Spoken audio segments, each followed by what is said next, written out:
No, I say, in fact, today's agenda and to us so. My guest, my crowd, but I'm saying a quick one. Young court na evening komoka crabby the next 10 minutes. After that, now for your baby Ghana and Kobo.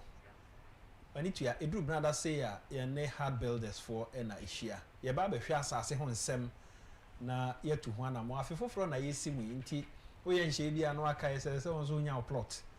I was going for more quaba. Yeah. More what to say. Yamia do me away. I finish your fancy. Oh, I think commentary. Okay. I feel say near one who didn't know. Me assure say more packaging ma more I have for more shame when no more tea and obia or pay hard builders as him. Yeah, what pa? My name shall see. And I or him I am gonna Yo, yeah, they share for near for us and pay a good so the official pansem cassia. If we had builders real estate a day one, bro na chede na ye day ma. As if for 20,000 Ghana cedis, budget full plots as a simwa was shy hills. Oh, nyani will be biaje hard builders real estate. Ye trauma we no see ye ma home crata, free site plan, any indenture. No, because a hard builders mutual crime ring, ye were a shy man, kaketo. Any kaketo divisional police headquarters in a dim name. Ebi ana wutie ye wote care mu usi je ya hume na frɛ ye wo 0256 064 492 0256 064 492 ana 0593 266 612 0593 266 612. Your numbers need na ye active for all social media handles. Into free baby biara ye bejo so TikTok ye akuma Heart Builders Real Estate. Nyame bua eda efiada na memende ye official site visits no. Esan Christmas holiday ninti ya de ati hold dance about per private visitor ye jina standby ye no beko.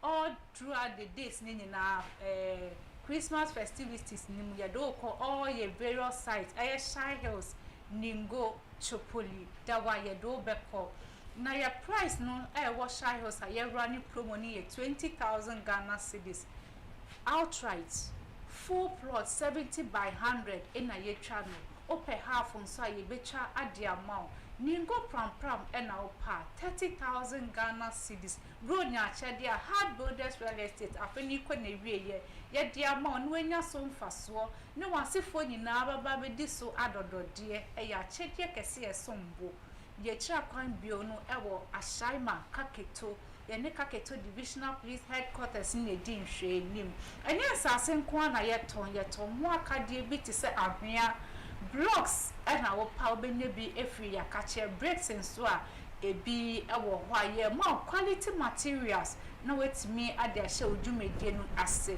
yan sa se ni yen hihye ni ye wo installment plan and so 6 months and now pay and now 1 year and now pa ye be ma baby ahye until sika no enye mu a ubenya baby ahye eye mu a enso ne kuta so a ye be ma asase full plot 70 by 100 e wo Shy Hills Ningo pram Chopoli dawa na wetimi ade abo bra frɛ ye homa no e wo 0256 064 492 0256 064 492 and 0593 266 612 our freya hard builders real estate aircraft say no better train enkomo anopa area enumbra all your sites in so me say no wo ko ye gina standby o pesa o visit nko dia ya aircraft say ye do wo ko a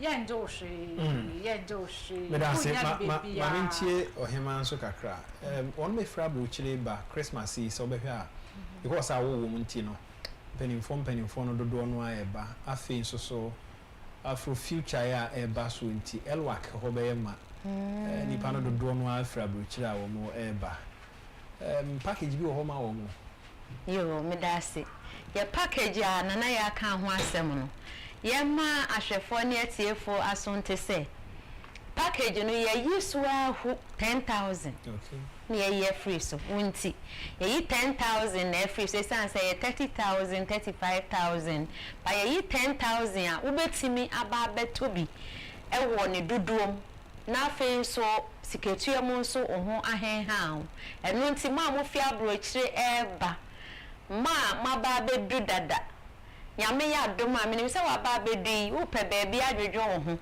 na baabi so ye tourist attraction aye betime de wa kwa akohwe na wadwodwo ho eye Shy Hills eye ningo pram dawa chopoli baabi a yensa ase no ewowo no ye betime de wa akọ no akwa akodwodwo ho na wodi nkan akwa akohwe asase no sanse wo kọ Shy Hills a ye wo Monkey Sanctuary ewo ho ye wo industries ahoro ewo kwan ne so ye kọ ningo pram sports stadium bi so mu kuku wo enya asemkwetwa 1D1F big time hospital government hospital no so wo ho ye kọ Chopoli a airport city nyame ya doma last week wa wote wo waso airport city onabo kene ba che se ho me be yebutubutu kra enti nyame ya doma brochirefo amaba minimisa brochirefo de bebre mu ne edi nsa wo so ewo ye nyumam ewo hard builders ye nsa ase abrochirefo amato ye damase ye kan foma mo se bebre so aba efo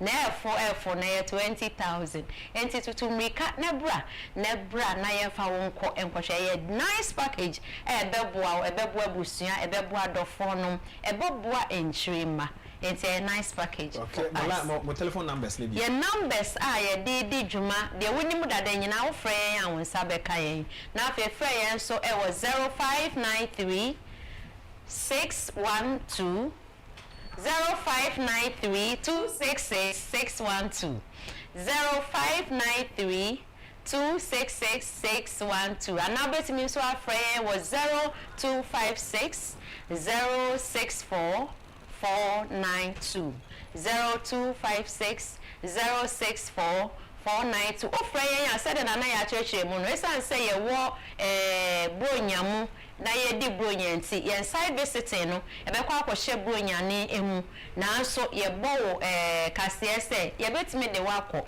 me kire no da ebi mu ko private side visit ndi woman ne say ye ma free car na emu wa ba wo car ana say obetime atua afford bill pacho ye do be ko kama no de bi mu ko dawa ebi mu ko Shy Hills ebi nso ko ningo pram ena me ne wo ka say ebi mu da so a ko private side visiting e wo Shy Hills enti ma wo fi abrochire aba mombra na ye fa monko ya so ye e wa Shy man Kaketo Division Police Station wo bedru ho ape ye ne de animhwe na ye fa monko side visit ye normal visiting na ye NGBBA no eno ye every Friday every Saturday morning 7 o'clock na ye de wo fully nyanya wote wo ka mu kama baby a ope ena ye de wo fa ho nti wo pe ningo wo pe Shy Hills wo pe Chopoli wo pe dawa baby a wo pe bia wa fo ne car na ye de wa kwa abaso mudwe se me beto asase o mo ho na manso baso amede pacho beto asase e wo ye ho na manso e baso a sisi aya me no ka se de ye nhia bi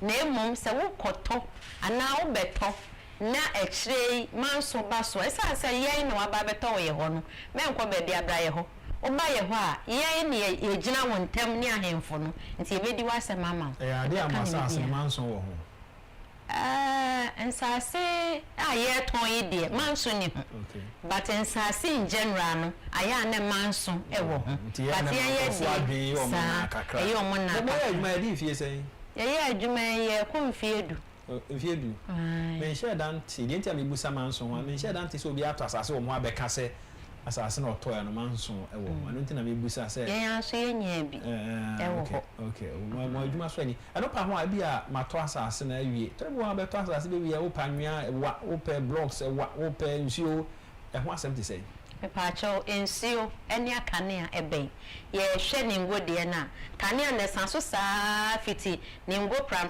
na rema ba ningo na ba Chopoli ekwan no omutwa eba Chopoli ebesime ho kane a ho nsio ho ye ba Shy Hills nso a be bia emom prempren ya du baby ye promo no light ni ndu ho na emum light no wo ya asase ni ubetimi atwen na ubeti odi akọ na afe ye banka ni afem nsuo ni nyina nsuo bembe na emum yan kan forma se ensu tobrem yetimi koye adwuma ewo ye nsase so asase ne ye papa ye kama blocks cement iron rods de ye ni bi ewo ho nti nioma a wo pe no me pa cho place wo order de wo ho bia ye be ka kire na ya wa ye ho adwuma ye wo polytank ni nyina no asase na aso ni nyina wo ye wo ye plumbing shop and electrical shop na no waje kwadwo na ye wo be bia block factory ne wo shires ne wo teacher say me here blocks me here plumber me here cement iron rods na money bi nti me fa me iron rods bra dia ka nyina mbebo am na msaka na nsaka polytechnic shop ye free oh when you say free me e be free I see e be free mo nti mo mra mbeto ase kakra na obusu ye the time ma wan ka so fee say e bia ope blocks 1000 or 10000 aso ye fem no aya na kakra na ye ma half ne de abibu me bre na so ye fa ye numbers na entudwa wonim da NCC ade de kan ho me pa cho ana ya abobo numbers yo ye numbers no ye 0256 064 492 0256 064 492 ye huma hard builders real estate ye di juma ewo ya kache all social media handles and so auto 17 no efa ho ya ye crowd say ye be yi wa no questions bia no hard builders real estate ye ready say the best serve it sounds say we are the future planners madam say mobile adenka wo ka bibi ye di we kra no na ye ma obi bia afishia pa ni titiu ma muni ye ewo anyonkofa kese ewo ha efie ha na etu o ma na FM na muni hard builders for ewo anyonkofa ene akofra okay madam aseme bre na so abusuafo wo krom eben da bia omobobo ye dawa chopoli ene ho no wo de unni excuse bia so krom ben ho a ko pass asene bito 20,000 30,000 enye sika bia first can to bank because asase de wo to ne na the following day na the value akosoro asase ne so manso bia eni ho e de na wo twen wo ko to ada che wo be kai se me kai enche kura na the value akoso ye be dan ho for a short commercial break ye ba na e de today's agenda 12 so me din e de ya amofa wa che ye na e humra.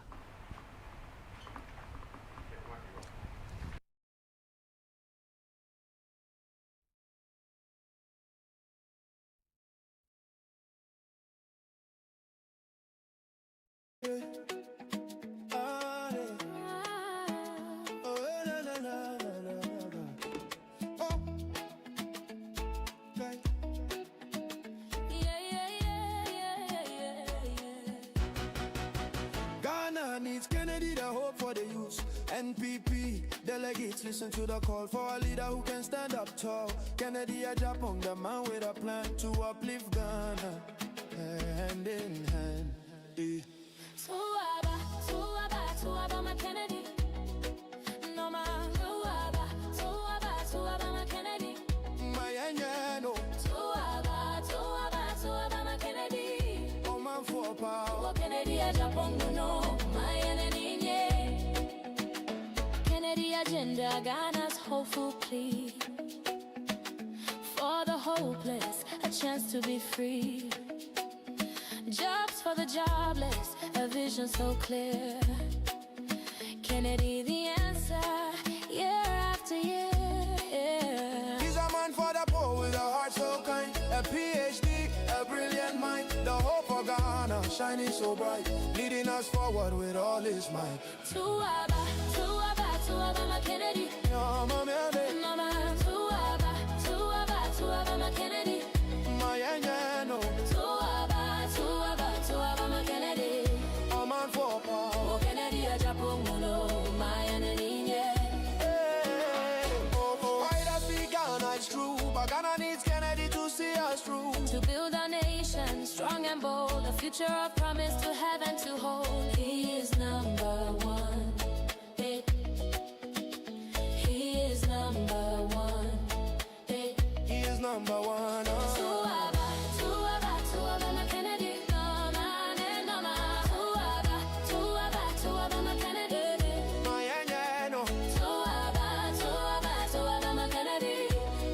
for power. Kennedy Agyapong my enemy.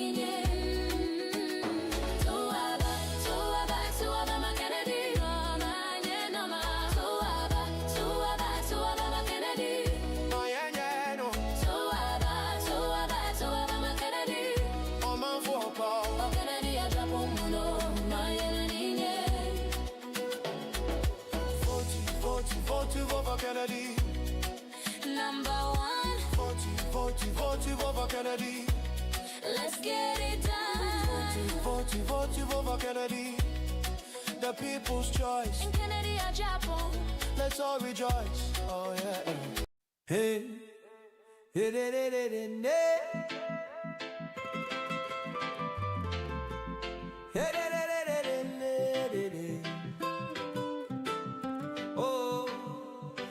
Kennedy Agyapong. Kennedy Agyapong. On the ballot paper, we'll take it far. With the youth and the streets, united we stand. Leading Ghana to glory, together hand in hand. From the ghetto to the palace, hear our call tonight. In a world full of shadows, you're our guiding light. Every heart beats for change, we're tired of the same. You lift us up high, your candy's your name. The dreams of tomorrow echo loud and clear. For every young soul, hoping without fear, you promise us a future where our voices rise with you at the helm. Watch us touch the skies. Kennedy Agyapong, you're number one. The people's choice in Ghana, let's get it done. Together we rise like a wave from the shore. Make heroes out of hearts that have longed for more. Kennedy Agyapong, you're number one. Abusia, my na wase. The 2 TV or Man FM, Ash FM, Nap Radio, ye Kencity Media, no me din ede ya amufa wache. Any social media platform ina okwa wonsa ebe kan ye. Ya mama akwaba. Enkomo okwa ye ba bedi. Ose tun bere makwaba. Yeja, ono. Boko de. Nyame na do me ho ye pa. Ensa won wa do agiri. Eho ye. So far so good. Yenti we ne bi ade. Na se ho ye. Ho ye. Da asese ye. Gusu ye de enso pa. Okay. Omo so ye omo de. Omo so. Bema PC akwaba. Yeah, me. Boko de. Nyame ado. Okay. And then who say o use Ghana flag, you be the attire. Me share them who da but na dem who. Say and then I share coats. Anyway, Ozejum. Oh, what is here? Presidential age, you know, young family 30 years, no what? Madam, money me fidi kasi anopa me sorry ya nyame madom ma me hu ni ha fefe ame ba me te mo nka fidi so se ye ka nia ni difu a ja mu di ani wo ma sa na beka no de bobo ho no nti se o no mo akote ho no mo anwe ni sa nti eja you need to me see no why you say was asem well ankanya bone se omukuchi sa anema no eba ma omuhunu se be ye mabunu so ayo mase no omoto no egusu sa nti ye de no na isi se ebeshim na oha kakra wo ho ni se ade a omo ye eto ho no firi mribi abesi sa abre no anhye da aye ne esuani nti wodi sa adwumadi no ebe maye wo bra yemfi wo fom no eho no me hunu me di mu me hunu oha kakra me ba ma menkai o man for say presidential committee yeah His Excellency John Dramani Mahama the president of our land otia omo ehwe constitution no na san ewu mu ya ye no emu komo omo ya ba bi na ye de bi ne se bi afi na watie ewo o man FM na 2 TV a kane no nanka obetu ya Ghana mampani wo se onye mfie aduanan mpanimfo no kire se yenyi famra mfie aduasa ehon komo na ye di na no pe ye wi a ye behwe ne ekeka ho afi wo mo kire se sa wo pese odi e mampani ne ye to abade ma ebetumi anka mfie na ne ye mfa nko mfie no ɛno nso yɛ asɛm foforɔ ɔmo de aba nokure ni ɔmo ka sɛ yɛto aba wie na mampani ɛyi mpanimfoɔ no mbɛyɛ adwuma yɛ anasɛ nipa wɔ ha no ɔbɛfa emu bɛsɛ aduonum ne akyire ɛwɔ sɛ ɔmo free parliament but mpanimfoɔ no ka sɛ betumi a ɛma parliament foɔ no nyɛ ɔmo adwuma ama mpanin nso wie a onyi ne nkrɔfoɔ mfamfiri ɔmo anim a ɔmo nyɛ parliamentarians saa nkɔmɔ yi ɛne nkɔmɔ ahodoɔ a ɛwɔ hɔ of course anɔpɛ na yɛ ka enuanom a ɔmo wɔ atifi mantam mu ntɔkɔ ɛwɔ hɔ ne curfew a ɛwɔ hɔ megye di sɛ yɛn nyinaa no ɛsɛ sɛ yɛde ano tum positively yɛde ano tum wɔ kwan papa so ɛbɛboa ama nea ɛkɔ so hɔ no aba fam ɛfiri sɛ ɛyɛ ɔman na yɛkyekyere ɔman no fa bi ntumi ɛnna bra yɛn aka no ɛnnu tam ɛwɔ sɛ yɛda sɛdeɛ yɛka no curfew na sɛ yɛwɔ Christmas mu yi adeɛ bɛkye no bɛte yɛsɛ hɔ ayɛ sei asɛm a ɛha adwen pa nti saa nkɔmmɔ no nso yɛbɛdi na yɛn nyinaa no yɛtumi aboa ama asomdwe aba hɔ ɔsɛ yɛtwam ɛfiri nsɔm ado agyiri constituency ɔno na mede no ɛhyɛ aseɛ ɔsɛ afei yɛnkɔ yɛnim yo metwa so bi mu no wei deɛ mentene tawnkyi amatiifoɔ kakra na ɔmo na ɔmo so ɔmo boaen lawyer Bernard Kwesi Addo Kwaf a ɔwɔ Nsawa mu yɛkɔ yɛn local stations ne adeɛ a ɔno no ɔsupport yɛn kakrakra ɛwɔ nabo ken enyuma pa ho nti ɛna sister Adwoa Dankwa a ɔwɔ Germany nso anɔpɛ yɛ mekyia wo ɛna kwakye kurumfoɔ firi ɔketewa so kɔsi ɔpani so ɛna mea mempanifoɔ a mene wɔm ne yɛda team ken ano ɛwɔ Nsawa mu a yɛdeɛ yɛn no yɛne ɛhɔfoɔ no kakra ne deɛ yɛafa sasrabɔ nsam yere nti yɛhu mu ɔti ayerɛ yɛbu no ɔsugyani nti yɛne deɛ wodi tu ba koraa yɛbɛfesi nti ɛyɛ ɛtalim one blow ɛna Donatus ɛdeɛ no bi no ɛtalim one blow yes mo na mafa sasrabɔ nsam sɛ woyɛ nkwalaa no a wɔwɔ kwakura ase no wo papa twitu so wɔkukum wɔ ha ba wokɔhwɛ mu saa so wɔtalim nti tarim na church at the 31st ya tarim pa what you fa the say green and LP jemba ya tarim na mo yi mo yi nim pa ti wo mo am tie kire so am so musuro no o de vote me hia ye ye bo di so e da say the watch wow mo de mo akasa o bo di tia no kura pa na say obi agiji obi aso say akoya ya bo di nti o de mo ntra ho di vote no ani hia ye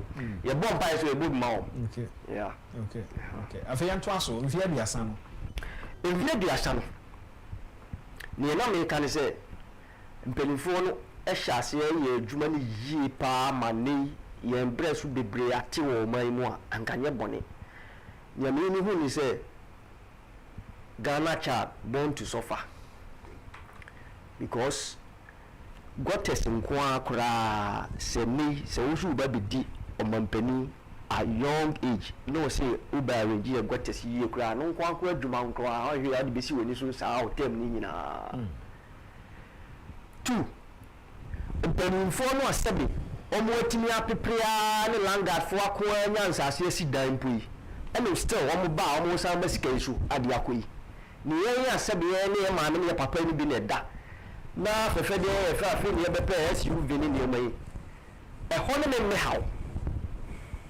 ɛhɔ ɛne me haw na nka ɔmo ayɛ wɔgye nneɛma yie ɛna me mfi amadi mahu ne sɛ structures no a mebɛto yɛ no bibia yɛ smooth said the other countries etia nan kanyame nso ama me nyansa bi a me nso me de ba betoa so okay as you say me me yankasa no kiosk no kura me dam no kura yeje asase wura yeje kiosk no carpenter obebubo e kura me ntimi ntua ne ka ntimi ba me bedi o man so yi ne be bie gold so a kire me ye be bie wi so a kire me afi me be ye bibi foforo e ho ane me hawo nti mpanifo no adwe na o madwe ne de nka ye bone na ni omo ndika nye ni yie no ehɔ ne me haw pa sɛ me to ase yi a na kyerɛ sɛ age limit no sɛ a developed country a yes enka obetumi move on kwansan sɛ o ma lay foundation no but yɛn ya ha yɛn ntisa akoya sɛ akwada ana brante kwa onisu yɛn ho na wo na wo be lay foundation no sa pepe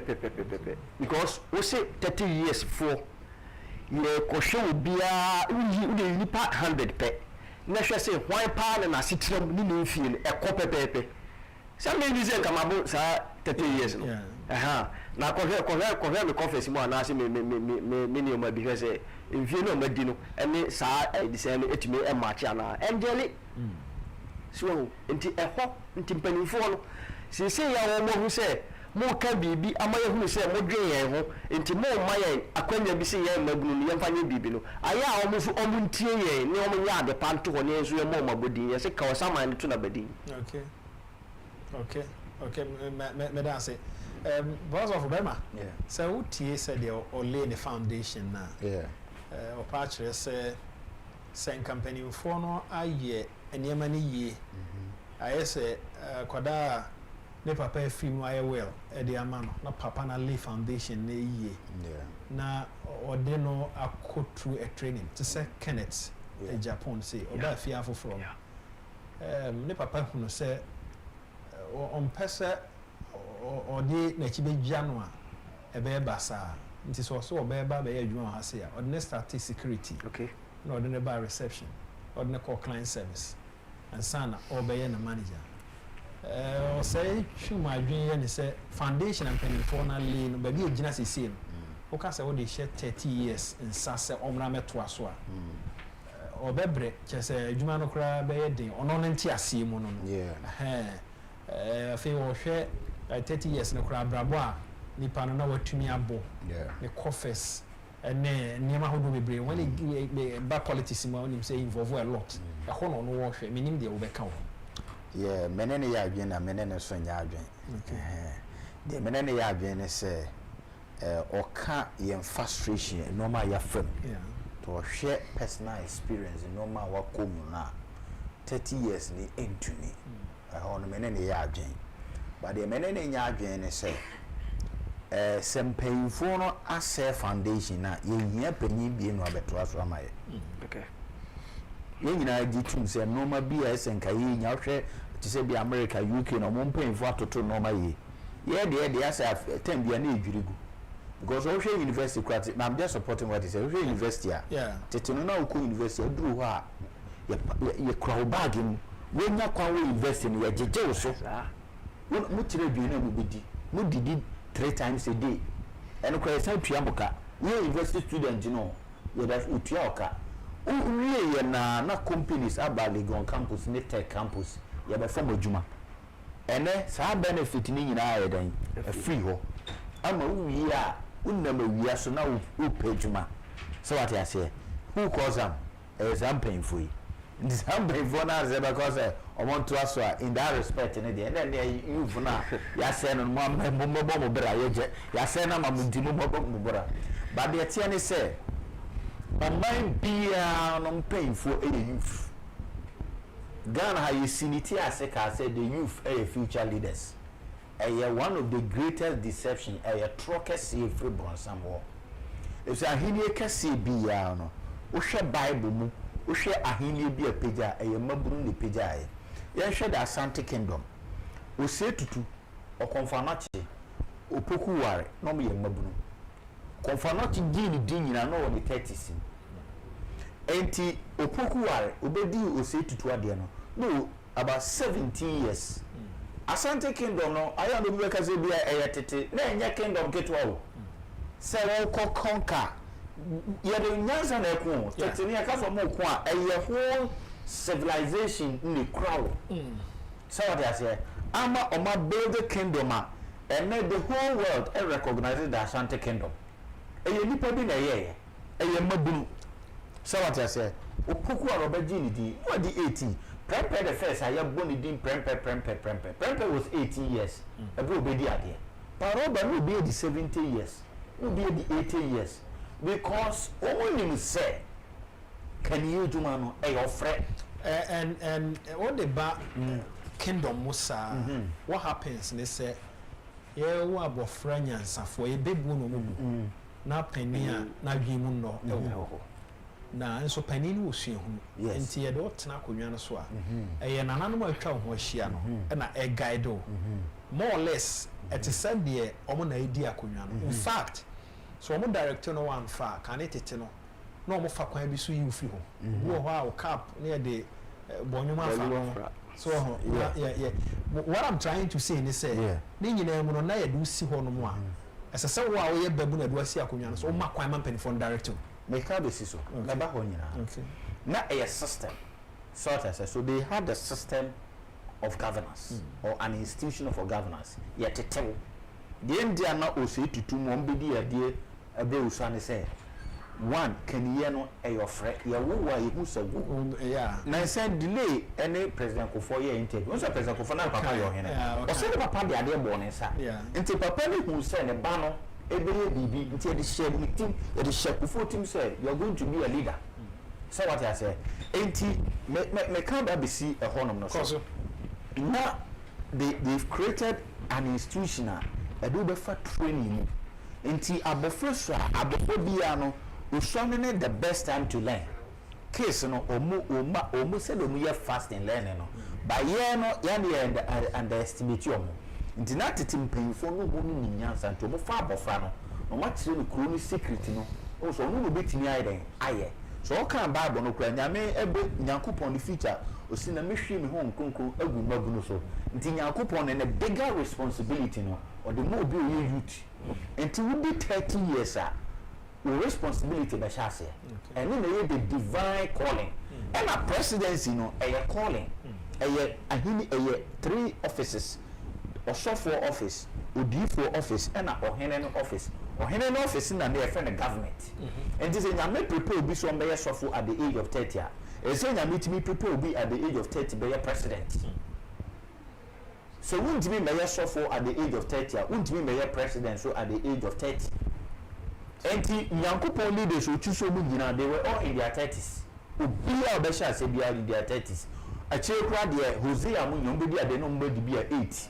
Said Okana Jeremiah Penudu or guide, you know. Very good. So what it means is that Yema Quenya say, and your Babulu be a normal person.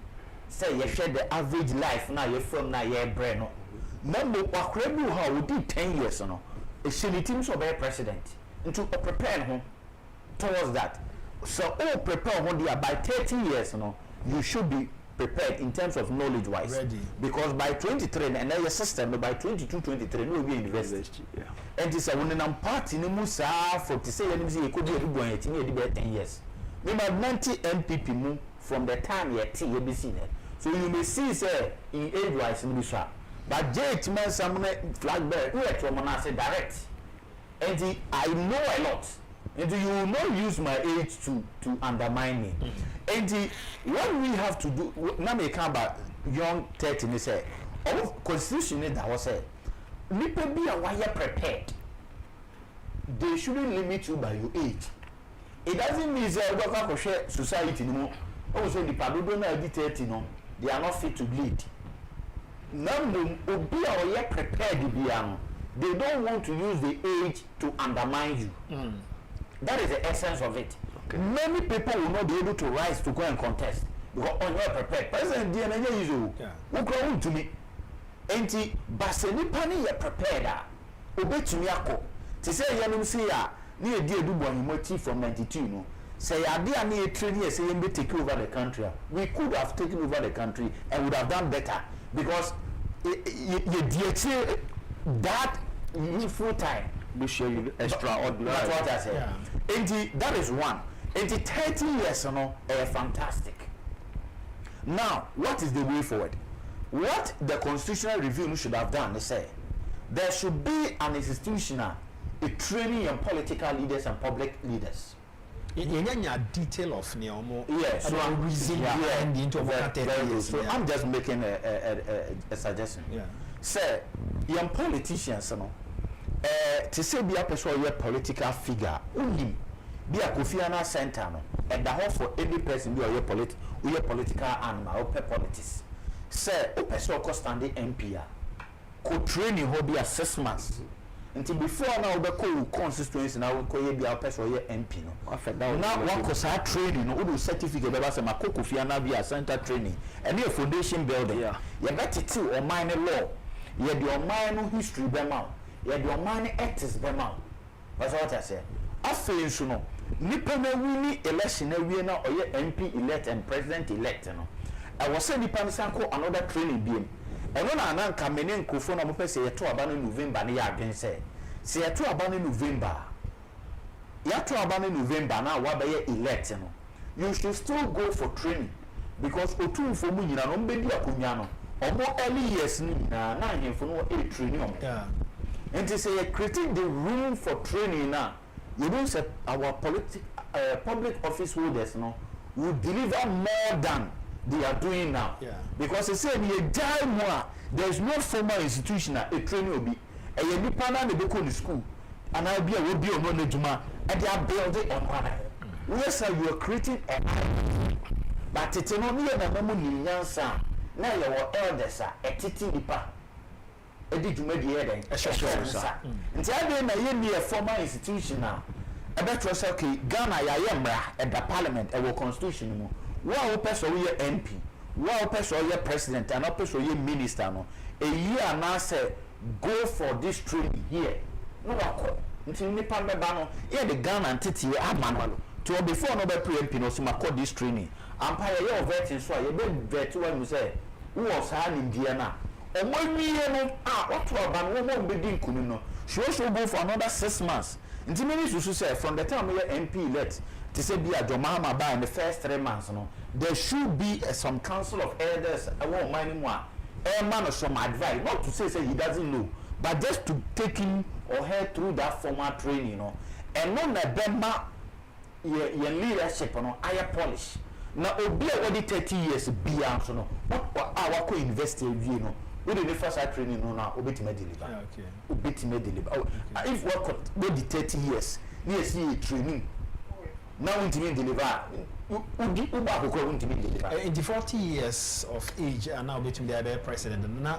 only constitution in yadwin no the say me the constitution in yadwin me the constitution in yadwin because Dr. Kwame Nkrumah TCP no did 39 years yeah share the Kwame Nkrumah be in the history of Ghana and Africa until he would have been disqualified by the 1992 constitution who you Kwame Nkrumah free the next person K Buzia so no 39 years until he also would have been disqualified yeah G independence now Kwame Nkrumah 47 years and then this I say can a 47 years be president no Buzia no opposition leader no 43 years until Buzia say can a 43 years ni baba abe rise abe that opposition leader. Is it not because Sabre no educational wise na yen share that nipa bebre omu so they were few among the a lot in Tina omunya akwan rise as quickly as said okay dabe nya mitia say any wo kan JD dan kwa no ye more educated than Kwame Nkrumah no was saying is any same Kwame Nkrumah or be sign Kwame Nkrumah in popularity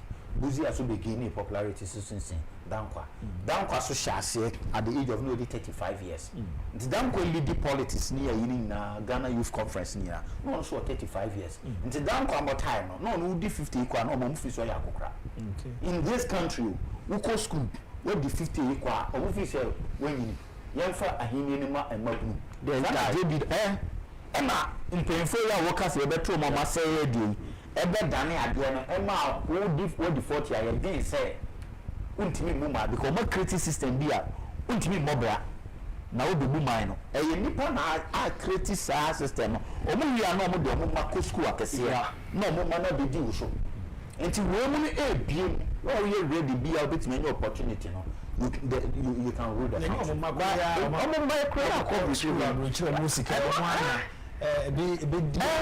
over 50 years and sana omo akai se ane de ye bie mama won so what I say enti we are all calling for inclusion so what I say calling for inclusion and na ma President akufo-addo say no I'll do free SHS so that here ni ban so betima ko present I say ye be boy yense mama akufo-addo san akufo na omo criticize they were attacking akufo-addo the akufo-addo policy was a brilliant idea to give opportunity say ye ni ba betima ko achimota because tete no uba ni uniska uba da ko present uba da ko achimota nti akufo-addo decide ni ba no I mean criticize you say ye ni ba betima ko achimota it mo blue no tuma ko ni school proper bia on so de person ye mo man no on so tin haye mura se berma na yenkwen yenkwen sim na afi ni nkomo mfamfa so far Frida oba ekoye no enso mo do agire what to say but o meka baby kakra for 5 years no 5 years no emesa abaso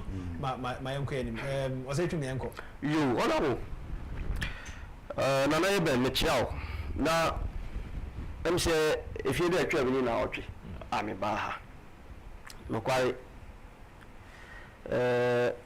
number boni nyombi o say mpempem town mpempem edo na oka koduru bi say anyansafo na ti de anyansafo ya ase me ba ha ko ye enipa bebre ani age enipa bebre ani so because Macau mukasabua bi ama on said ya ona mo kana Agyapong eya enu ntima yemu bi no yidi nachi na du ba bi a na obi ni su ni ban ana ni ye no akoye se ntuma bi a atwam a ma ni fra no ye niwu nti wo se ope obi no ode ne hobbo no na ono so yeti ne din be ba ha ko ye no ensem bi wo ho amanka a ni ba bi e ni bi ni ye media system na dru no so wo so obi aka asem bi na wo pese wo sai tie bi mu a e easy for you to get it se me ne be kan se ona mo dompre o pie free no kwa bonti ana or for you ahihye ne ho anka sabi enye cognitive bi a me fa ne se onim politics mo hwe na we de e ho constituency organizer no ka asase mu wi o se na be kan asase ha ifi ha na me be kan no in fact the way I see a hiti no ana me mpanimfo e ka wo me down nti o mo so agbati nti me kra no de so far no me comfort no e na o mo ankasa na e ko e ma me nti ni ameka che ni ya me se ye ti constituency ni mu ni e fie ba ko ne tim ye nyina ye ni ye si woni MP ntem nti so pese o sign MP e close a se ganto bi no ko e wo bi nchen se bia se ni se nti ne ma me no ntiti mu di e baaye na emo me pa chaw yen sanka mum se kane do no a ma on fa me ye se me no o be ko e wo me ho na MP ehunu se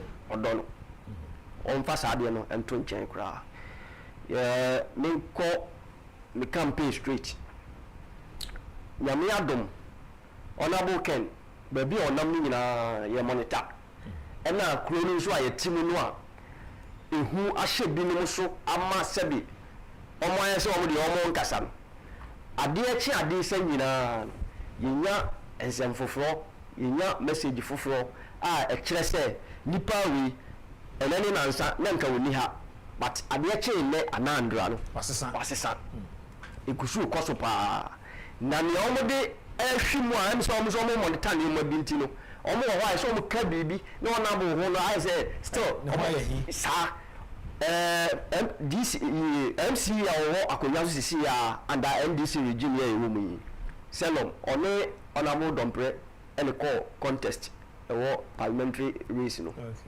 so far ono na wo ye MC asemo asese omo kan se no gina mo ma NDC okay nti eba se akonya no kodi ona mo dompre nsamo no ena o de eno aman se ja sa ensamo a ye ya nkofo no a omni ye side honorable Ken side no e kan say e honorable Kennedy Kwame Akompreku ena support no sikafom e ma selom no e be ye DC abeye DC e contest no parliamentary time race na nkasa na a lewi no me party no e de sa MC no ama no enti o mo party se NDC ni selom no time no o ko se parliamentary candidate yes Ken support no they say they mo de nam ho no eno mo de say de be ya ama wo no wa de say wo hu papa bi wo papa ne ho a na obi aye eku ba ko aye team no ko support abonti so ni say o mekuntia we de aye eno and say o mo de nam na sika no a mo so constituency officers ne de abre o mo no de no de o mo nka no obi abre o mo ska bi obi ba de ka bre muska ye mu bi no animo na mo so okotokura yehu but ya ni ye fi asem ni me de me focus me say ubeko gira boot no no betim ama Ken sa nti so omso omo be fifi ifunu ani a ama ye hu nsama ne be kire mu colors ni nyina nti saa ne ma no owo ka no mu njai na obia de owo gidi ni ne wo hu nti a owo de owo pese de wo bubu ka no wanya obi afi no obe de say film no foforo me so me nim si ya de film ni say obi obetumi ade ka na kwa ho ntech ma ye ona boken nti me ka me de nti ka wo de a eboa constituency ni nyina mododo esen consciously 1,000 and over but the right figure they mean to me can has to say here because over 1,000 yes okay nti omo understand the ama old executives na be kan voice number no akoni mu kakra afan but awufo ni adefo nyina wom na abo no so eguso a ye tita kira ye hwe ne ye kopa so obi de be fa back door because me kai somewhere 2 months ago me research officer ye akufo-addo region ye si ye koya abo ni ho ejuma abishi ya omo ko ye no na time wa yemfa Nasara yemfa MPPM ma Nasara kura meto ba no ni ye wo Nasara coordinator ewa abon ni nti saa ne ma we nyina ya de a omo pese omo de fa control ase e de dada nipa because MPP etranse na say obey amendment e woni rules of eyimu a what transe hu si zongo community no ni ahode wo ho ene pelifo transe ansa na omo ma kwan say yenyi Nasara coordinator obeda zongo we na no e wo say emfie bim nti sa ode kotra sa emfie na chi a ho ba na pelifo nko transe yes ana o pride wo pese wi a abam aha nti nyame adom yetimi prompt o mema omo so jeto mu zampa ye ka no sa yi a no omo de abana ni sa say na omo de constituency executives ne be ka ho no own executives be ka ho no omo de Nasara shim Nasara ya be kwa na Nasara ni ni ho be ma oti de wo kana say say Nasara am say president Kufo or be call no na omo critique that Nasara okay but the next time I remember me the same be abo no be omo ka say emfa old constituency executives in count from 1992 ban Nasara in share in Nibe no de ahye ho akritia we obi no na ahye ho but no kwaya mo prompting pen for no tia ase no we free omo tia ase na obi ye no whole style say empene emi ya say ada ade ya ba ale free sa mo ko region mo ko akufo-addo why na mam scam de ko me try bro nya nza na ma ko kwa yo sure agode ye oda so antwene enti me try say me flow na bo ka say answer me so me magic to say me support ku no enti de me metumi aye no enti me ni sika na say me wi akwa say me simuntem wo ko duru ntem e de na prompt ma wo ye say obehwa abon ekuo bia emfa ho ni school ba bia wakwaduru uwuram ni se opa suamu mra a wo fo se bitumi de gu trim because support kotoko inti kotoko e bom match ya nya da ade hwe ni yie so wan ka sa footballer sa inti adia me ku se teams be no abo pe mabo aduana na academy academy no start dey bebo aduana tika ma banga issue no ba ya we na me wodo ma hinkro okay yeah cause enti uhu sa de no a emma uhu ade bi ko wrong a se wo na usuro se wo ntimi nkakura a utimi prompt obi a wo fo se wo na drum e che wo e bi ari se ni pa na dwen emma so enti ye ko ye no me boss no a onya akwanya se oti akonwa nti se ne yete ha no me tie afikiri but me prompt no me kai pe no say what draw my attention ma dwen aba so ama ma dwen aba bibi so ansa nti tamu a ebi ni mo pese o me bo honi gu ni me so me te honi me man sai masa enyi oh man me ku jeni imagine to know because say onya baako bia one police station bia multiply by a year wa kumu nti ense se ogitum ampa nyame adom o so mutie na bo so ma obi kura be ye madamfo ba ono de o si ba bi o support no so ono pem ko ni bidie ti is there who say bia won ko ni bidie ba ho ko ni bidie die Minim say be program ana dia bibi foforo esesa dia say nyame ye otimi sese wi mu ebri bia ankanya sa dia sese ye te hi dia nkunum ne dia ona bo wadi nkunum na wie dia na ma san kranhye no sabita vrache me no ti ho minim say nyina ye ne bosom bia ye ko bisa bibi but wo fu no anu komu no onko na ko no hihye wo ne ma anu dinsi bia soawo sa dinsi ne bi na e ka kire yen say ona bo awi ni because we will be the past election the demeanor the be biano actually say the who for pa and unti sabano ko amekwa akoto ma anabia menka ho asem politics aye ne ma mielu ida say honorable Mufa Boachi out ko ubetimi ato aba ama me ewu trim but kwaje okra foforo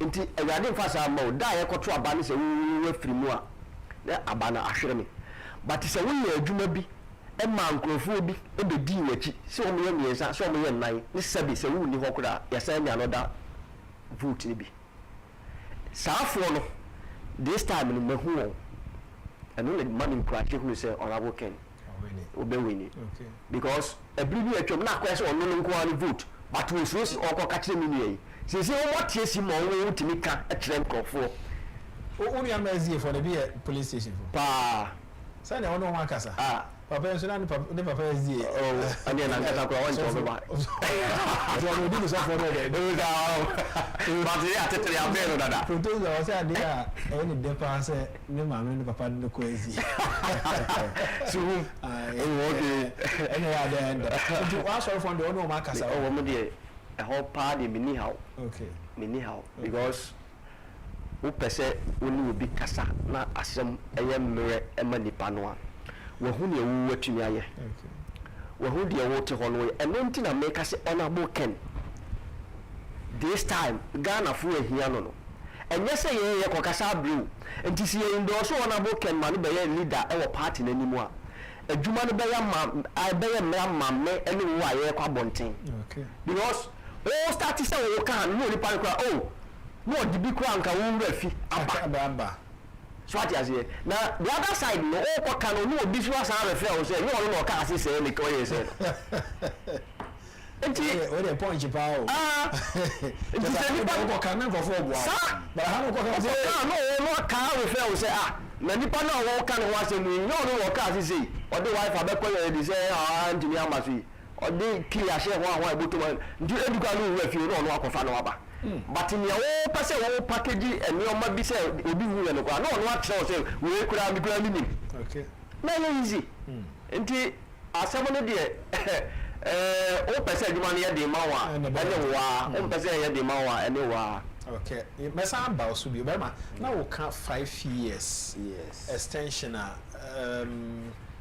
committee a omo hwe ama ya to your constitutional committee no omo propose 5 years na wo kasa woni omo enya adwene explain mama yes first of all no this idea of 5 years no from President Akufo 2008 obeko no na ode the suggestion it was say obenya nka next government nka enko 5 years na en more mine no if you say before now ode 5-year proposal beba no I will say ewo nyina so wo previous administration no performance say wo hwe amamo bia say ade odi enka ye ma na 1 year kan ho anko be ya ade pa based upon performance na why then what they so but so hwe fourth republic I had a 4-year term presidency in a baya president bia ni hwa what prove fit and a competence to manage Ghana beyond 7 years. So share Omanpeyi JJ Rawlings or shall say 1993. Media Mekai 92 elections pa and I Mekai 96 elections pa. Mame and that sister Joa Dankwa Asamwa wo Germany ase. Yada se brebia utie na abranti so bo abaso. Oh, about this are connected. Also, we are connected. That if you for two about you know from one country, we say it's about Ken. Madam, I said that dear. Very much trust money. Yeah. 96 elections make pa. Rollins it do 1998, you know. Not a normal inflation was seriously on the rise. Not just after the first 4 years. After the first 4 years, you know. We ran the second term by 1998, you know. A normal J Rollins is there was an energy crisis. Somewhere in 98. Because so no crash and I say inflation it came over 44-45%. Interest rate it paid over 45%. Imagine so wakoba bosia. Near to about 45% interest rate. President Kufuor out. Mekaipa was say the NDC government or say Rollins and the NDC government had come to the dead end of the road. The bakers are crying, teachers are crying, nurses are crying. Certain Mamika say na a mer kunkumo ekoso security wise no na binding the control. Near friend is serial killing the also. Things were bad 98, 99, 2000. A Brian NPP buyer no they came to meet a epic economy. Debt in a core CD no depreciating and any depreciating. Kosa and over $2 say China is a from 98 to 2000 no. A child say what was happening? Rollins call akufo-addo. President Kufuor what to do normal safuma for the fixed sentence. By the first time no normal jina Kufuor did health insurance by 2006 no na Kufuor drew the peak. Be a budget bulk Kufuor so banks were calling people for loan. Or might reduce 40-something% bank interest rate about 25%, 23%. It was good. Inflation or about 19-21%. But a free 2007 so called President Kufuor so a whole lot of problems. One of them the energy crisis, you know. Yeah. The 50th anniversary. Na Ghana the doom so I feel pressure on the government. Emma president in the minister Oboshi Sakofi or parliament. Yes, said that Ben a light in the ban. And Trony a year agin se muntin control. Say 31st September. A be year Ghana. 31st be September. Yeah. September is 30th. I did some abandoning coca da Ben a baba or say 31st September. Come and see. So what I say, I feel a no crime nanchain. Crude the name external shock. So what I say. Enti afi NDC for benya message change near the president Atanel said buy. It is also President Kufuor 2007 on the year 2007 by 2006 6 to 7 in year or no the relative no better because or to two normal year pa. Enti amount forecast because of the ministers are president Edino. And affected, but that was not it. At the end of the day, and yet because of the crunch, in 2007, buy across the world. The crunch did not come in 2007. The crunch came in 2008, and the crude price called 144. The crunch didn't come. 147. The crunch was not in 2008. As I say, answer a crunch. Yes, as I say, yes. And because he did Ghana at 15 years, now the sumo. Things were bad. Things were getting bad, or things were getting out of control. I'm uncomfortable cracker because President Kufuor no suffer from resigning or move president, you know. But then they were part of the government. So what I say, things go bad. You hear Professor Mills, only the area having Tino, only the Norman Kuyi, the first time you are Norman Kuyi. Emma Kwame Nkrumah Babeka say he barely works for 3 hours a day. So what I say, NDC bet John Mahama bet was no. Now a NDC second term. You know what happened to John Mahama. From 2013 to 2016. What point are we making here? The point I'm making is the second term have always been bad, especially after 6 years in government. We check it trend now. After 6 years now, or what a bemuno, and normal chance say getting back. Do we have to go for 6 years, one term, another day? You share President Akufo-Addo. President Akufo-Addo first term. Nay, you share from 2022. Minimum and the could see all of us at the end the exchange rate started escalating. And then the war Ghana member from 92, ABC this time all the presidents start to suffer with the economy and other problems when they are crossing their 6 year. From 92 basin then from 6 years naka 2 years be 8 years na besi bia no there's a whole lot of problem about the face here about intimi face it takes the new government to come and fix it and it's all catch me say with this problem no mean some omo another year bi em nka ho no metra 5 years no metra 5 no metra 10 na 6 years kura no twa awodri no be twa 10 years so what has anything data na e wo ho no it doesn't support that proposal no more deba. It only benefits the political class say or more benefit no more benyano they will enjoy but they about the national development in their data na media ma obi or year governance you be a ponko check or the Ghana's performance and the union and not based upon the figures now when say if anybody is message why we have to go for a one term 6 years and I say 7 years. And also, so now say I call 4 years. 4 years na na only lawyer Jenfi Alex Jenfi Kasano. Or can say yanko 5 years now. Also be proposing say be a 1 10 7 years. And all they ba say about 5 years now. Share Professor Mills. No, make assumption say. What about if the leader happens to be weak? Near sims 7 years, near sim a weak leader near teams 7 years. Professor Mills ba ya reborn. Minia, ne ho na kopi so free mahama ya den eso mu.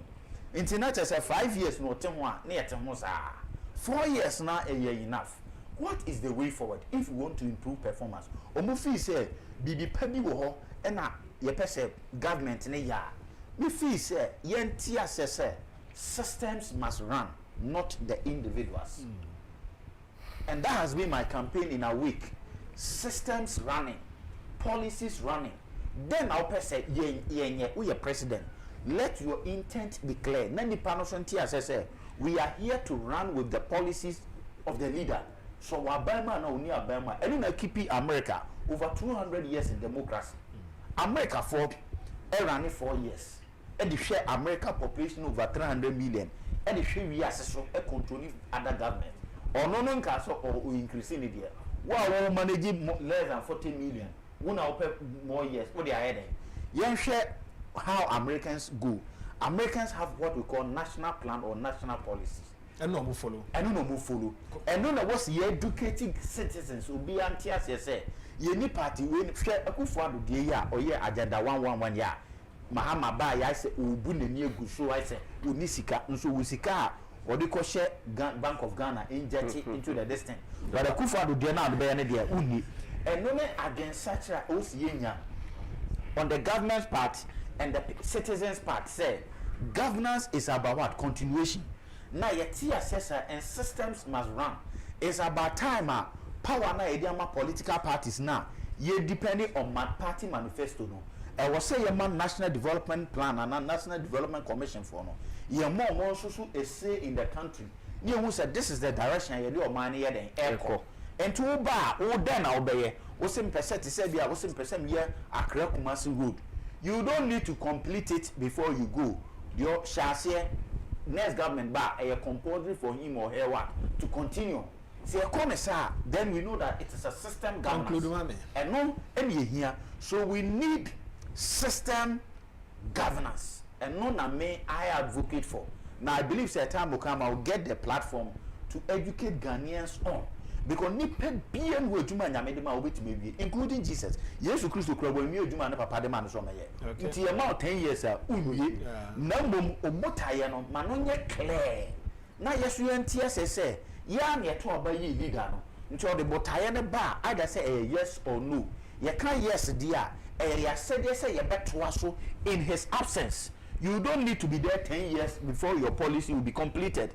In that case, no, Akufo-Addo wouldn't have struggled with Agenda 111. I think Ghana for a policy beer. The sharp ban man to Agenda 111. So, into 4 years is enough to review your vision. I say, very much PSC or trade that medase. Now, my member, yeah, you go so a DMPP more and come. Sir, what catcher say, or regime can be as the Honorable Ken when it.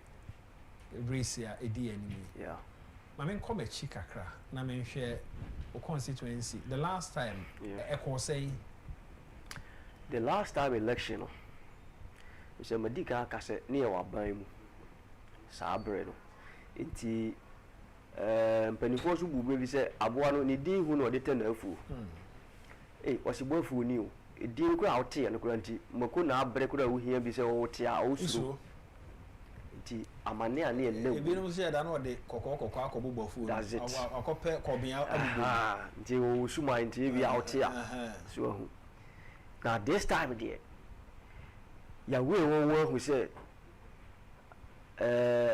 takranom de ayom hu kucha no ebi ho a takra hu until this time there ya beba ne abo aponche wo kan ha ne hu se ho ye de na ye mu bi no a ya yi animu no ya adopt strategies mo de ye adwuma de ye adwuma no until ache first there no okay until then time omuma yendi esa predict aba ibenya even or predict ye no kura no ye con over until this time I am predict ye no there send ye ya map your strategies ni ade no I hope so no so atona dwendwen na say then time no force ana omo de eba yeah ne hunu e wo form say as compared to that time no there make us say form me patrol okay make us say form this time there form sabre no there na chese you chia edom a itimi body right ya omufa boache wo si na enini nyina be show na me ye kan wo nyo obi a wo kokudro na abadwo so ho wo hwe akukudro kasa ni pane de kasa ni se ni wo si form koba ne edom ni nyina ni hwe wo no a je wo no aye bon sama wo wo no se party no won sama do agi constituency because that it seems say the panel of them ho ni nyina no ye go one direction and wo nko a and we you ye to aba wie a NDC aban ewoni ye nso mo do agire nso mo de na edi enim ye brodo no ne omo ne ma yo no ne dwadi ho asema ye kose se osolo ba on pre kese nyincha no pe because ya wona tum se dwadi ne de we dan ya nsa wo mo intimi abane you and you and one ya de manage and you makakrakra na ade ba ko a mahu sese ya o ha efabi enunti na ya me ka se me hye nation lens me hye political lens honorable no don pray why be okay because first no na o hye sabudufo no anyway ya ye wo baabi a eho no aba peso a ho nko na omo but say lens ya be de kuro no ni ade nti ofa ada le bi akra utimi hia bi okay ama obi anso a oto brodo no ni trofi no bi ahunu say o me fa sa route we kra me hia nipa wo ho na enko ye say one side nti sa eho no de waye bi na MC ya wabasisi ya no nso enioma ba ku mienu bi na ye wo problem ewo drip machine a abaye atwam no e de bae na egu assembly ho no onyisu na kwan so asɛ ne nkrofo kasa but nowadays mahu sɛ wa start ya ode etwitwa akwan ne so kakrakra nti won kɔ so baabi wɔ hɔ a new ayi ana ɔmo yɛ kwan ana ɔmo yɛ no sɛ bi am fan sɛ wo no wɔ branch road at the road na ɔmo yɛ no a on sɛ contractors no ɔmo yɛ kwan a dru baabi a ɔmo de baabi a ɔbɛ branch na ɔmo de slap bi ɛto gutter ne so but omo yes a slap no ento so enu nti se nipa ne per access akoni fie a no abondote egu gata nim ansan watumi de ne car na ase bibia a ode kofi ho no akọ enzuo to a nse gota no so ese nsuo ni timi fam ekọ saa ndote no omo de esim no ayem fa slap ne ento so nti na nsuo no apem na sa bu abefa ekọ anim saa de na ye problem ewo ufiri nsawo mu ekwa akosi otukwadwo ne imbalance ni nyina enti MC no mesre no saa de no omomode no nye ho ejuma pa me da se ye be dan ye ho for commercial break a short documentary ye ba e de aka no e be ba be to aso but ansana no This one says the second term of past government is almost always not successful because government set short-term goals instead of long terms.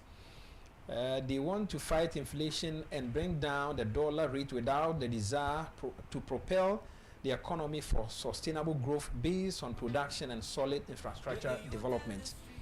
That's why I like the approach of Ken. Ora Sylvester Sari Ena Ede Webaye. Eko Thomas Tontom watching from Temakom T4, and he says the Ghanaian youths are just hungry to get Ghana on the world map. We need a visionary, industrious and passionate leader like Ken to lead our country. His detractors know that he doesn't tolerate mediocrity and cheating. Ken all the way. Eko Thomas Tontom watching from Tema Comty 4 and also Eddie way by Woman for a short documentary. Documentary near na yekoko yi niema Ken all year. The factories are hodo awa bie and you can't within them. No near my washe. Na ya show crying said to Abafaman.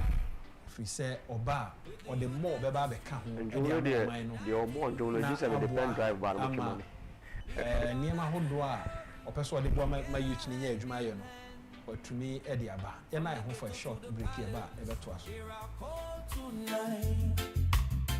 In a world full of shadows, you're our guiding light. Every heart beats for change, we're tired of the same. You lift us up high, your candy's your name. With Ghanaian hands. Along the Accra-Tema motorway, an industrial giant stands tall, the Ashanti Steel Factory. Owned by Honorable Ken Agyapong, still awaiting its grand opening. The factory already looms as a promise of strength and skill. When completed, it will employ thousands of Ghanaians, creating livelihoods for families and fueling entire communities. The benefit stretches far and beyond. The walls of a new steel business will rise. Skills will be sharpened, and hope will take root. This is more than a factory in waiting. It is the architecture of progress, a foundation of Ghana's future prosperity.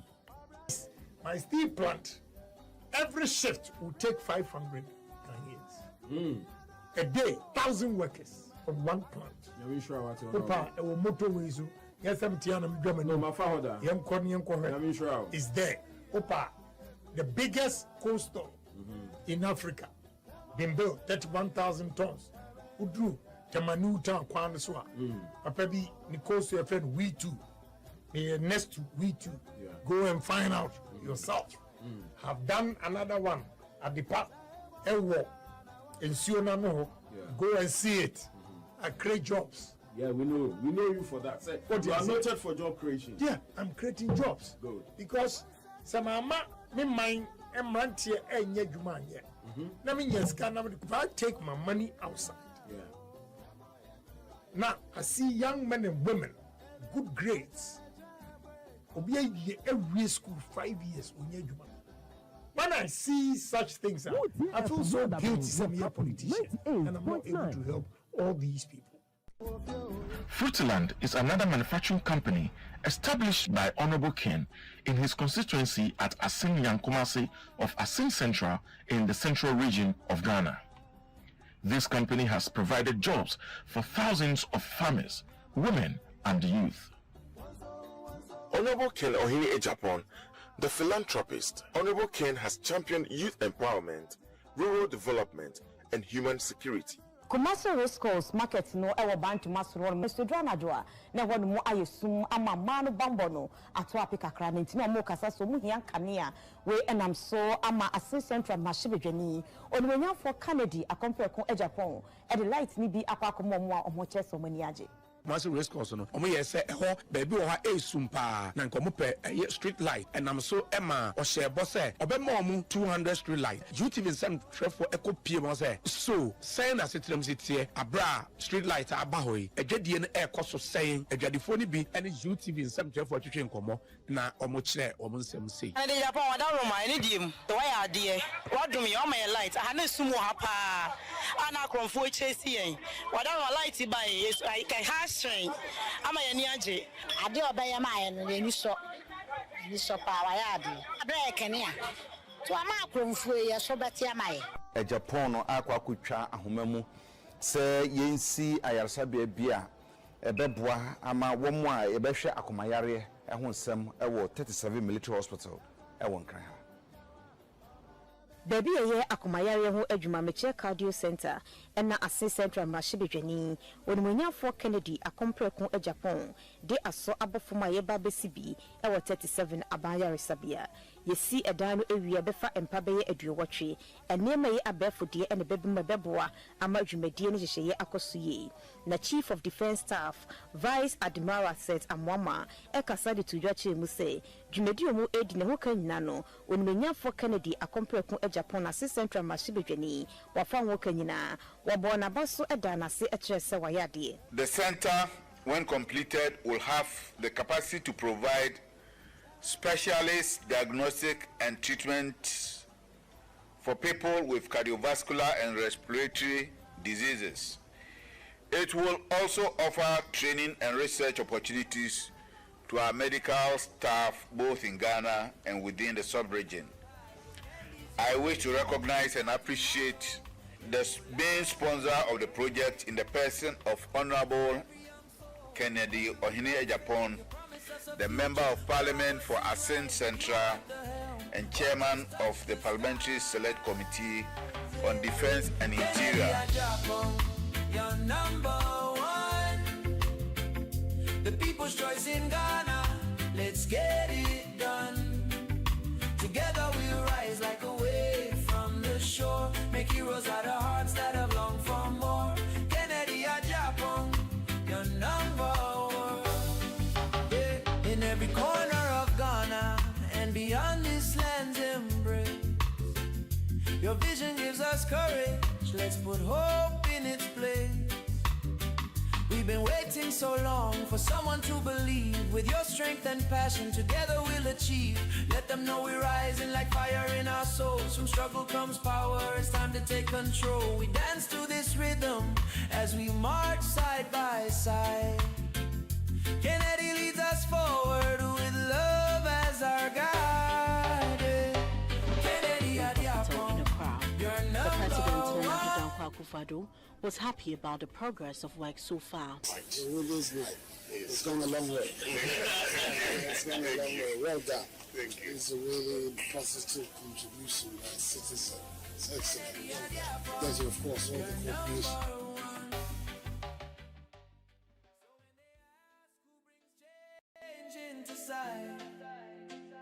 It's Kennedy Agyapong, the spark ignites night.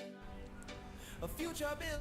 Ewusia ya nwa akwa aba na 2 TV o man FM Ash FM na radio ye Kencity ebusua ye ne ye social media platform ye da mo ase sebre bia mo ho na ye ko ye ba motaye chi ye mo bia nso afinhia pa mpanimfo a me no mo edi nkomo no o se twum efri nsamo mo adoagiri once again me ni akwa aba yeja na very man so akwa aba very man de da bia ne no na ewo fi ha ye bono po na ya sori so anopa no nkomo ana ye di de efa ntokwa ekoso ewo yemian me wo so ne curfew aba ho no ejiri se ya asemu a amachi ne da makoma so pa se esese mitumi di ho nkomo enyina obi amfa na no ntumi pa so fo unim se nipa nkwa na onyankopon ama ye sound a e kasa ye de communicate yes na no so na boy ho bra boy ho ban ubeka ya otumfo de ne report ekwakoma president no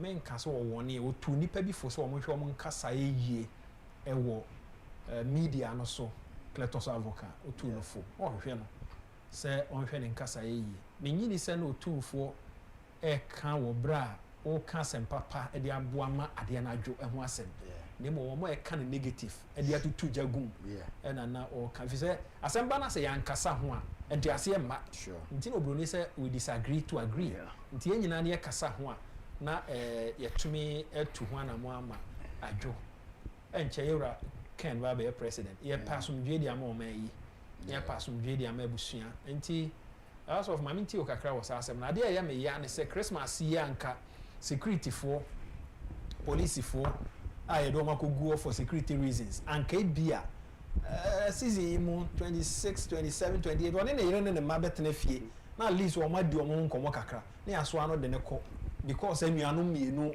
enya kasakasa o mo nte wo mo ho ase ada na wo sɛ eto aso eba beduru sabre na mami ntie o sɛ etwum kakra nsa na ma ba so nsa na pa no de odi ho nkomo kakra ntie honorable I'm say oman no ini oman fufu bia o baabi ya eye haya na bibi wo ho a esia sebe mpanifo kora mpo a ebenya won se omo ni atrantwie wo saa nsɛm no kora na ayɛ den anka yɛ de etia yiye se yewo otumfo a sebe yeboni din a na obia akɔha ne ntoma na sɛ wapagya ne mu na sɛ otu ne nansi asɛm bi ate sɛ mu a anka sɛ adwobrɛ wo eba na eto da bi a mpanimfo bi a ɔmo wɔ aban mu tumi no a yedi wɔ wɔkyi no ɔmo ayɛ sɛ nananom nsamanfo a ɔmo wɔ asamado asɛm baako mmienu si abusua mu ɔsɛ bɛ asamado ne bɛyi wa no asama nso mi hu obi a wakwaba a wabɔ powder fitaa free wɔ basi madi bem asɛm no a yɛfrɛ me no nti aban mu mpanimfo no deɛ ɔman no ebɛkɔ yiw ɛnkɔ yiw efiri binom percentage kɛseɛ no a no efiri hɔ na ɛyɛ no nwanwa sɛ me no nyinaa na yɛte soro hɔ a yɛho si yɛba aseɛ ha a yɛhwɛ in terms of development a aha ekogya yɛn hɔ nti daeɛ no ɛn sɛ sɛ yɛka yɛn ho bom paa na yɛtumi ma challenges no a yɛfa mu wɔ hɔ a ɛnyɛ ɛmboa yɛn no yɛbɛma akɔ yie na yɛn korɔ no ano a yɛn ho kyerɛ yɛn no atwe mmienu a yɛatete dukurom ɛtɛ disɛn ɔbɔfoɔ ahaban kakra no akata yɛn ho no a yɛasan yɛwe afiri yɛn ho yɛsɛ ɔbɔfoɔ no wɔgyina ha ne ne fie koraa a ɔntu ne nan ne wɔ yɛn ho da hɔ ɔbɔ yɛtu aku yɛn nti mɛserɛ na yɛn vice president Dr. Mahmoud Bawumia former vice fa kyɛ me sɛ meka no saa ndc mote a nyɛ sɛ made mu mu adwuma wo na wɛdɛ mfa nkyɛ me ɛwɔ sɛ saa asɛm wei na da roma ɔtumi ɛbɛka bi because mmiri bi a atwa mu no a ne yɛwɔ aban mu no anaasɛ yɛpɛ tumi no o comment bi ni nneɛma bi ama nei kura no a wo pre president no kura na no ne yɛsɛ gya so you and I were not there ɛno ama wa bɛyɛ more eloquent na sɛ nei bibi se abade a yɛbɛsrɛ ɔnso wɔnkasa bi na yɛhunu sɛ ampa ɔtete hɔ anaa ɔwɔ hɔ ne yɛnte ne nka ebi a ne nkurɔfoɔ kora ɛpɛ na no asɛm bi atie na atɔ nanadeɛ no so na yɛsɛ bibia ado nti no mem deɛ me wɔka ho me no yɛ adwen ya sɛ wayɛ din wasa wayɛ din akyɛ as wayɛ din esan sɛ sɛdeɛ bɛrima anɔpɛ na wɔka no sɛ mampani kasa ɔno kasa na obiara kasa state ne position wɔ baabi a ogyiri sɛ asɛm no bɛdwo a bɛgyiri sɛ ɛbɛdwo yɛntumi ntoa so ma yɛnkɔwura no nasiɛ ne yɛda so de polisifoɔ ne sogyafoɔ kɔ hɔ ne nipa ewu ne yɛhye adan recently yɛhye adan so ho ada na wɔ sɛ yɛte ɔman mu na saa deɛ no tumi kɔ so mmereko a sɛ bɛnyiɛ ne ɔman foforɔ na ɛkɔ na mmom akɔyɛ nnuanom mmienu abusua baako emu akyɛ mmienu maame nti o kakra ɛbrɛ no almost ɛyɛ aso officer there is the need for Dr. Mahmoud Bawumia to intervene, and there is the need for His Excellency John Mahama also to also intervene. One, based upon their political influence, and two, geographical location. Intime Mase, Assembly Yaba, and publicly they have not addressed their people. It is not a good sign of leadership. And yet, as a leader, you must communicate. and I may use Nelson Mandela as an example. Yes. So Mandela free prison by and freedom ever blacks in honor. There was so much revenge on the minds of the blacks because blacks no man pray was South Africa. Mandela really supported. A nipa no money Mandela free prison by no, most of them were supporting it. So among top bro for so yes. Mandela said, no, I have forgiven them. Oh, be so myself. Why no fees or what crowd no more? Was suffer or no sing or no Mandela. Okay. Or no could die prison. Never we when no opportunity to bury his own child. Ne mami we when no opportunity to bury his own mother. And they understood the African culture. So mami bebu no new opportunity so we see you mami. Pain a Mandela ko mu yari ofemu. I say I have been through that pain you people are talking about. Even more than any one of you. No, who they say oh me who come on the prison. I say my people are forgiving them and let us forgive them. He spoke. And when a man Mandela page a Brafono who say, hey, Senor Mandela did a man Mandela be a big figure. I have a book on him called Princess from Eden. It's a symbol of Joseph. Joseph would ordinary born a chair or reconcile. So what I say, and that is an assignment in your media mind. So, ain't yes, ye papa mo Dr. Mahmoud Bawumia said. So one kasa now quite so we share chiri. Okay. That is the impression you are creating. Okay. Say ayarigamo speaker baby mo ankasa. Now quite so we share chiri because you are significant in the area. So what I say, let BBC abano speak to the people. At least let Ghanaians know your view. Especially Dr. Mahmoud Bawumia and His Excellency, the President Kradie, on the assembly Utumfuntino, or Yebibi. But I saw on Ninkofonation or no Mokasa. But Mahmoud Bawumia, dear, your papa Dr. Mahmoud Bawumia, dear. A mandatory requirement. So, per se Ghana for Ginidi, or per se we as Ginidi as a statesman. This is the time he could have proven his statesmanship. Mandela did it. A lot of people have done it. A lot of leaders have done it. Gandhi did it. And then a more pay your mujidi. Nasa want to qua esi uniamuni or muniamuntem. No one to mean Kasa and Kasan cry and travel side on a cry and Caso Munyai. Yen yin to mutum for in a bar, Mumian yin to Niantina together because it's a yes and baby Druno, a technology, and you say Nebu mine, na yentimi movie. Now one wrong, one more Musa education. Now you are quieter. Now you are raising a big question mark on your leadership. But I say, yeah, Brennan so, Berman that's all by, and many answer, Medase production team, Yana Munina Moase. You have a crossword the home como, media assignment say, as I say, hold you. Quite be as or say hold you. Well, why dear beer which me the aboa, am I a de home como, am a white journal, my if you say, and yet the beer near best swa a police for near soldier for near two, they are called near she are dying, ye say, MY, say, or mine, the leaders and also said, Bermakai and say to me a casati to one more free or one way direct to near air cost, and I was able to make a sanamo calm situation. No, when you may add them, Emma, a etime, a jaw production team, no, Yanamo say. Yabrenoko, we didn't edit out Amufabu watching. I may add more channel pay this year.